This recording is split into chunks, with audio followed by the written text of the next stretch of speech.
Supreme court की फटकार के बाद भी अपने बयान पर कायम है जस्टिस शेखर यादव। जस्टिस शेखर यादव ने अपने बयान पर नहीं मांगी माफी। जस्टिस शेखर यादव ने सीजीआई को पत्र लिख करके भेजा अपना जवाब। जस्टिस शेखर बोले, संविधान के अनुरूप था मेरा बयान, कठमुल्ले वाला मेरा बयान बिल्कुल सही।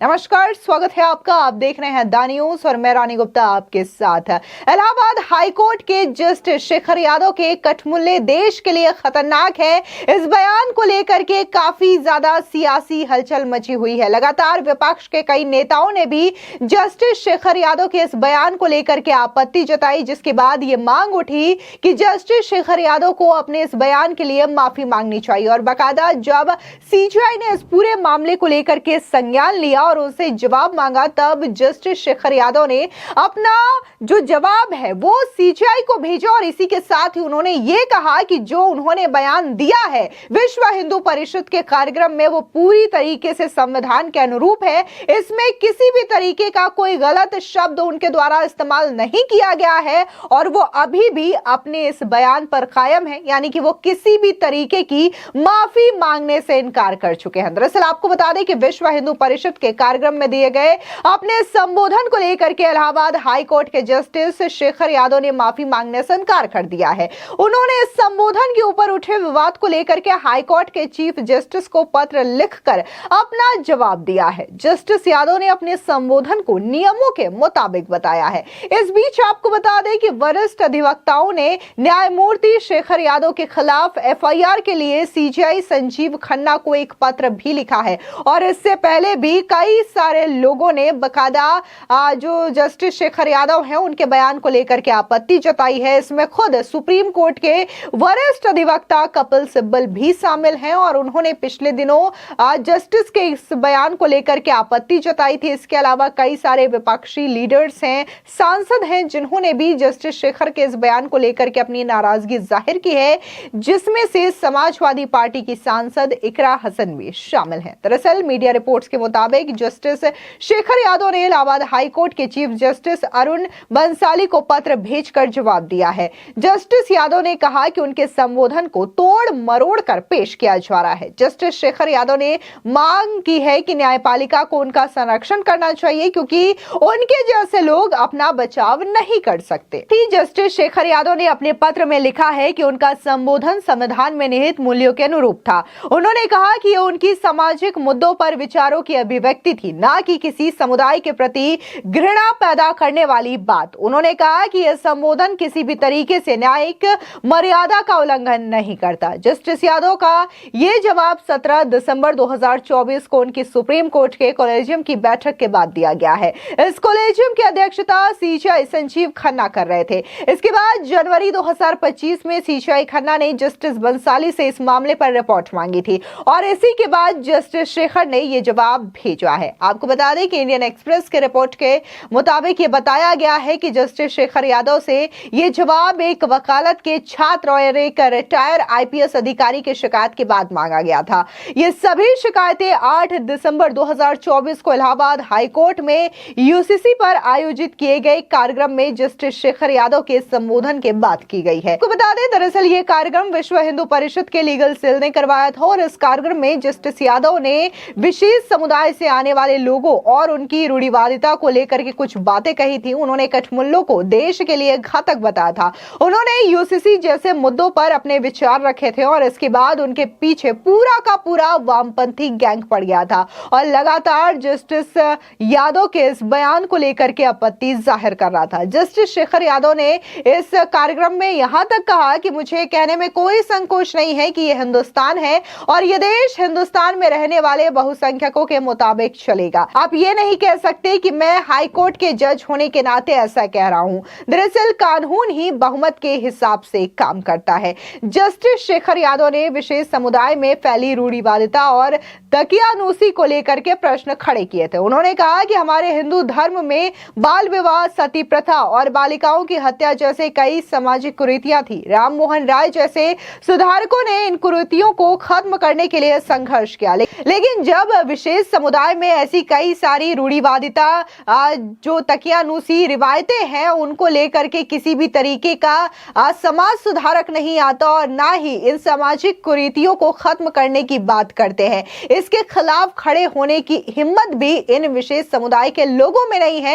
ये तमाम बातें भी बकायदा जस्टिस यादव की ओर से की गई थी, जिसके बाद उनका ये वीडियो सोशल मीडिया पर काफी ज्यादा वायरल हुआ। कुछ लोगों ने उनकी इस बातों को सराहा कि ये देश हिंदुस्तान का है और हिंदुस्तान बहुसंख्यकों के हिसाब से चलेगा। इस चीज को लेकर के भी लोगों ने यह माना कि जस्टिस ने बात कहीं गलत नहीं की है। तो वहीं कुछ ऐसे भी लोग थे जिन्होंने जस्टिस यादव के इन तमाम बयान को लेकर के अपना विरोध जताया। इसमें से कई सारे विपक्षी दल के नेता भी शामिल रहे, सांसद भी शामिल रहे और इस बीच बीजेपी के नेताओं ने भी इस बयान को लेकर के अपनी प्रतिक्रिया जाहिर की थी। दरअसल आपको बता दें कि उस वक्त बीजेपी के नेता मुख्तार अब्बास नकवी ने भी जस्टिस यादव के इस बयान को लेकर के क्या कुछ कहा था, सुनिए उनका ये बयान। इलाहाबाद हाई कोर्ट के जो जज साहब हैं उन्होंने जो कुछ कहा है उससे कई लोग सहमत हो सकते हैं, कई लोग असहमत हो सकते हैं। कई लोगों को लगता है कि ये चीज़ गलत है, कई लोगों को लगता है ठीक है, ये एक विषय है। लेकिन मैं मानता हूँ कि ये जो है वो इम्पीचमेंट का केस नहीं बनता।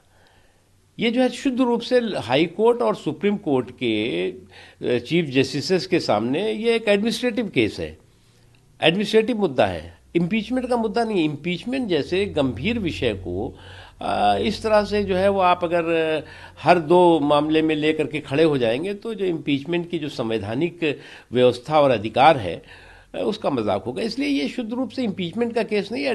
इसके अलावा समाजवादी पार्टी की सांसद इकरा हसन ने भी जस्टिस यादव के इस बयान को लेकर के अपनी आपत्ति जताई थी और उन्होंने साफ तौर से कहा था कि जब इस तरीके से बड़े पद पर बैठा व्यक्ति एक विशेष समुदाय को लेकर के इस तरीके की बयानबाजी करता है तो उसके खिलाफ संज्ञान लेना चाहिए। सुनिए इकरा हसन ने क्या कुछ कहा। देखिए, बहुत अफसोसजनक टिप्पणी है। ये कॉन्स्टिट्यूशनल पोस्ट है जज की और उनके मुंह से इस तरह की भेदभाव की भावना उत्पन्न होना बहुत ही गलत है और ये हमारे देश के लिए बहुत घातक है। तो मेरी यही मांग है कि सुप्रीम कोर्ट इसका संज्ञान ले और उनके खिलाफ एक सख्त से सख्त कार्रवाई हो। सुप्रीम कोर्ट ने संज्ञान ले लिया है जी, हमें उम्मीद है कि जिस तरीके से संज्ञान लिया गया है तो वहाँ से न्याय भी मिलेगा और ऐसे जो लोग हैं जो इस तरह की भावना अपने मन में रखकर ऐसे पदों पर बैठे हैं जहाँ से हमारा देश चल रहा है तो उनको खास तौर पर सेंसिटिवाइज करने की जरूरत है और मुझे उम्मीद है सुप्रीम कोर्ट सख्त कार्रवाई करेंगे। सदन नहीं चल रहा, किरण रिजिजू कह रहे हैं आप लोग तमाशा कर रहे हैं, हॉलीडे मना रहे हैं हंगामा करके। देखिए, हमारे जो मुद्दे हैं उन पर चर्चा हो तो तो सदन भी चलेगा, लेकिन अगर सरकार सिर्फ अपनी कार्रवाई करना चाहती है तो ऐसा तो नहीं होगा क्योंकि विपक्ष भी एक वजह से यहाँ पर मौजूद है। हमारी जो मांगे हैं, हमारे जो मुद्दे हैं, ज्वलंत मुद्दे हैं, संभल का मुद्दा है, इन मुद्दों पर चर्चा होनी चाहिए, इन पर जवाबदेही सरकार की होनी चाहिए और वो क्योंकि तैयार नहीं है इसीलिए सदन नहीं रुक रहा है। वो लोग जवाब देंगे तो सदन चलेगा जरूर। दरअसल आपको बता दें विशेष तौर से जस्टिस शेखर यादव जो हैं वो इलाहाबाद हाई कोर्ट के जज हैं और यहाँ पर लोगों को ज्यादातर आपत्ति इस बात की थी कि इलाहाबाद हाई कोर्ट के जज होने के नाते आखिर जस्टिस यादव किसी खास तरीके के प्रोग्राम में कैसे शिरकत कर सकते हैं। और जिस प्रोग्राम में वो गए थे वो विश्व हिंदू परिषद का प्रोग्राम था जो कि जाहिर तौर पर एक समुदाय से ताल्लुक रखता है, एक वर्ग से ताल्लुक रखता है और ऐसे में वहां पर जाकर के जो उन्होंने बयान दिया था विशेष समुदाय को लेकर के ये लोगों को रास नहीं आ रहा था और लोग इस बात को लेकर के आपत्ति जता रहे थे कि एक जज होने के नाते आखिर जस्टिस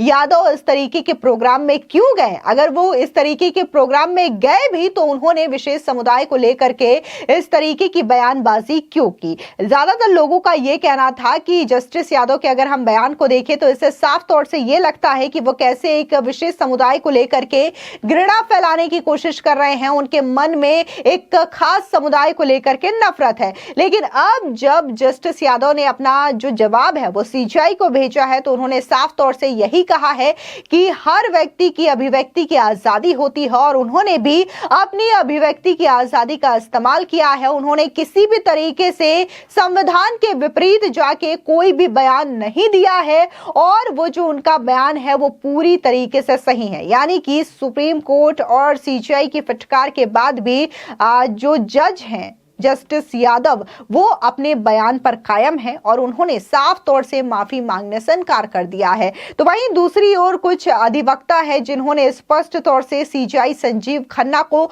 एक लेटर लिखा है और ये मांग की है कि जस्टिस यादव के खिलाफ और उनके इस बयान के खिलाफ एफआईआर दर्ज की जानी चाहिए और स्वतः संज्ञान लेना चाहिए ताकि उनके खिलाफ किसी भी तरीके की कार्रवाई हो सके, ताकि भविष्य में कोई भी जो इस तरीके के पद में बैठा होता है, संवैधानिक पद में बैठा होता है, वो किसी खास समुदाय विशेष को लेकर के इस तरीके की टिप्पणी ना कर सके। फिलहाल इस पूरी खबर को लेकर के आपकी क्या राय है, कमेंट सेक्शन में जरूर बताएं। धन्यवाद।